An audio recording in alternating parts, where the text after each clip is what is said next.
My Indiana Fever starting five. Erica Wheeler as my number one.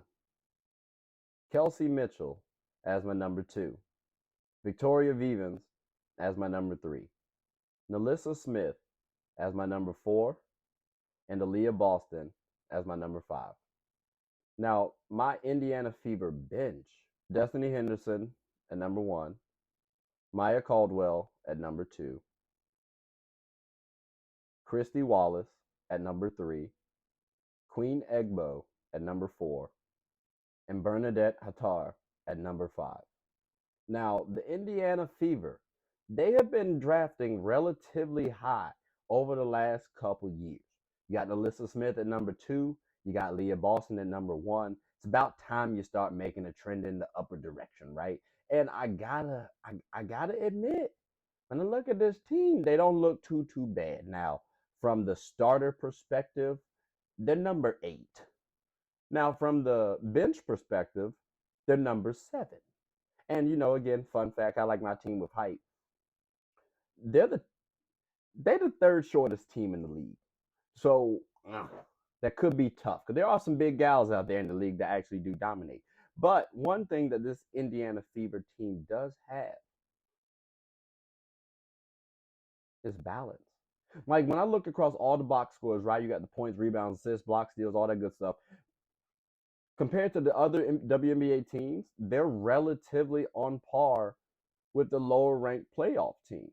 That could give you something to think about. Like maybe the Fever are finally on that track record. Now, to be fair, one huge knock for them is they are a really young team.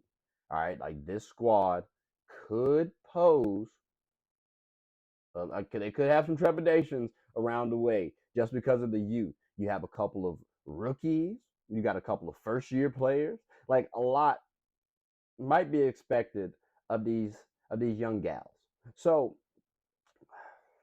my X factors for this Fever team is quite simply this. Nalissa Smith, it's early, right?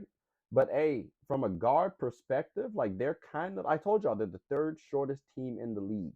So that means they are probably guard oriented. So if that's the case, I'm going to need Nalissa Smith to be my X factor defensively. Offensively, she was solid. Gave me 13 points, 7, 8 rebounds last year.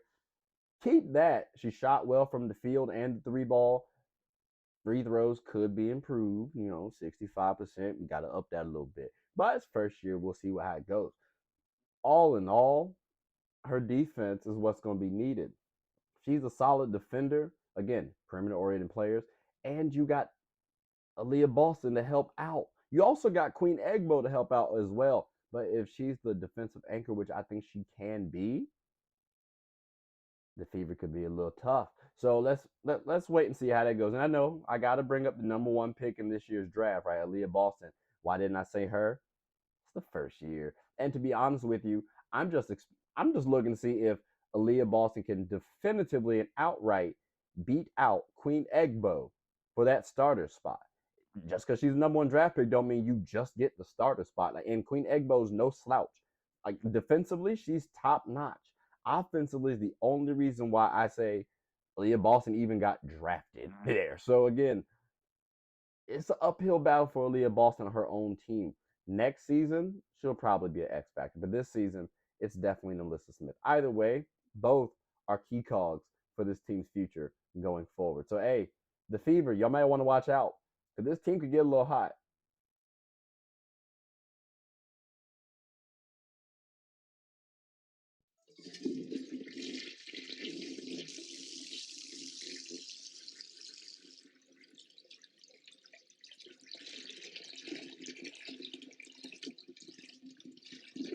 Oh, I did not know you guys were still here. As you can see, we're at the back end of the show.